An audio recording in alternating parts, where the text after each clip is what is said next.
भविष्य मालिका में लिखी गई भविष्यवाणियों के अनुसार कलयुग के अंत के बाद दुनिया खत्म नहीं होगी, बल्कि महाविनाश का आरंभ हो जाएगा। महाविनाश के क्रम में धरती पर कई भयानक घटनाएं घटेंगी।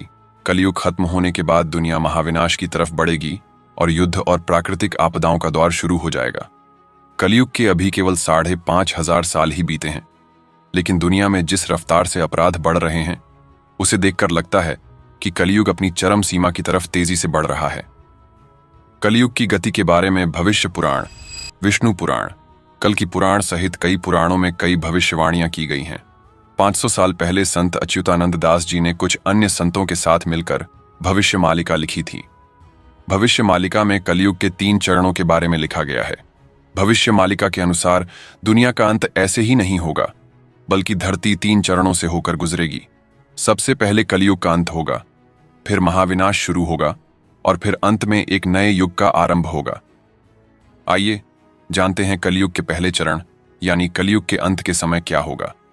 भविष्य मालिका की पहली भविष्यवाणी के अनुसार कलयुग का जब अंत हो जाएगा तो धरती का तापमान तेजी से बढ़ेगा। इस क्रम में जो भी मौसम होगा वो अति दिखाएगा। इसका मतलब यह है कि गर्मी का मौसम होने पर अत्यधिक गर्मी से लोग परेशान होंगे।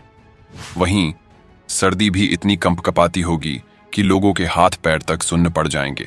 बरसात के दिनों में चारों तरफ पानी ही पानी होगा। हर मौसम में लोग बीच बीच में घुटन और उमस को भी महसूस करेंगे। भविष्य मालिका की दूसरी भविष्यवाणी के अनुसार कलयुग का अंत होने पर महाविनाश का दूसरा चरण शुरू हो जाएगा। इस दौरान पूरी दुनिया के कई देशों में गृह युद्ध छिड़ जाएंगे। देश अपने ही गृह युद्धों से इतने अशांत हो जाएंगे कि उनके पास विदेश नीति या फिर दूसरे आवश्यक मुद्दों पर ध्यान देने का समय ही नहीं बचेगा। वहीं इन गृह युद्धों के बीच ज्यादातर युद्ध ऐसे होंगे जो धर्म और अधर्म के बीच होंगे। एक देश धर्म युद्ध कर रहा होगा तो वहीं बाकी देश अधर्म का साथ दे रहे होंगे। भविष्य मालिका की तीसरी भविष्यवाणी के अनुसार भगवान कल्कि केवल कलयुग का अंत करने नहीं आएंगे, बल्कि कलयुग का अंत होने के बाद भी भगवान कल्कि दूसरे और तीसरे चरण के लिए धरती पर ठहरे रहेंगे। कलयुग का अंत होने के बाद भगवान कल्कि धरती का महाविनाश होने के बाद एक नए युग की शुरुआत करेंगे, जिसके बाद कलयुग हर चरण में समाप्त हो जाएगा और धरती पर धर्म की स्थापना हो जाएगी। महाविनाश के बाद भगवान कल्कि देवस्थानों की फिर से स्थापना करेंगे। भविष्य मालिका की चौथी भविष्यवाणी के अनुसार इस धरती का अंत कई बार हुआ है। ऐसे में कई प्राचीन शहर, नगर और गांव जलमग्न हो चुके हैं। जैसे भगवान कृष्ण की नगरी द्वारका भी समुद्र में समा चुकी है। भविष्य मालिका की एक भविष्यवाणी के अनुसार कलयुग के अंत के बाद धरती पर कई प्राकृतिक आपदाएं आएंगी।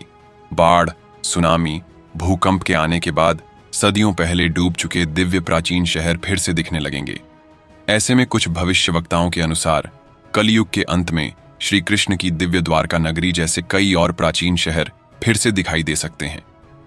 भविष्य मालिका की 5वीं भविष्यवाणी के अनुसार कलयुग के अंत के बाद महाभारत काल में जो योद्धा युद्ध का हिस्सा नहीं बन पाए थे, उनकी वापसी धर्म की स्थापना करने के लिए होगी। भगवान कृष्ण के बड़े भाई बलराम जी भगवान कल्कि की मदद करने के लिए आएंगे। कलयुग का अंत होने के बाद दूसरे चरण में वे धर्म युद्ध का हिस्सा बनेंगे और फिर भगवान कल्कि के साथ मिलकर एक नए युग की स्थापना करेंगे। भविष्य मालिका की 6ठी भविष्यवाणी के अनुसार कलयुग के अंत के बाद कई प्रसिद्ध और प्राचीन धार्मिक स्थल अदृश्य हो जाएंगे। इन धार्मिक स्थलों के विलुप्त होने का कारण प्राकृतिक आपदाएं होंगी। कहीं बाढ़ आएगी तो कहीं पर बड़े भूकंप से धरती पर हलचल मच जाएगी। भविष्य मालिका की भविष्यवाणी के अनुसार अमरनाथ की गुफा, गंगोत्री, यमुनोत्री जैसे पवित्र स्थलों के विलुप्त होने के संकेत दिए गए हैं। कलयुग के अंत के बाद महाविनाश होगा और नए युग के आरंभ में ये धार्मिक स्थल एक नए रूप में स्वयं प्रकट हो जाएंगे।